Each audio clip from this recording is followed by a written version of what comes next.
My 2-minute conviction today is plan to plan. I know it feels like such an unnatural thing to do. This whole idea of preparing long before something is under pressure or due is the magic of leadership. I've just spent a weekend working with a whole team of emerging leaders, and we've been talking about the Stephen Covey's time matrix, where every task, every activity can be gridded into one of 4 quadrants, all based on the measure of time, which is urgency, and the measure of value, which is priority or importance. And quadrant 2 activity are things that are super important, but not urgent.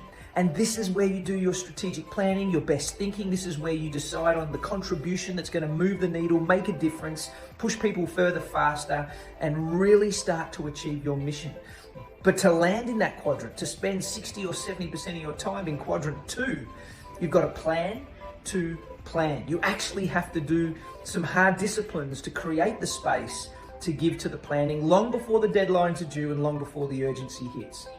Of course, if you don't plan to plan and therefore you miss your opportunity in quadrant 2, you land in quadrant 1. That's where things are urgent and important. They are crises. These are now things beyond your control, beyond your choice, and you have to give yourself to them. And here's the one-liner at the end of the weekend that somebody said: if you don't live in quadrant 2, you will get quadrant 1.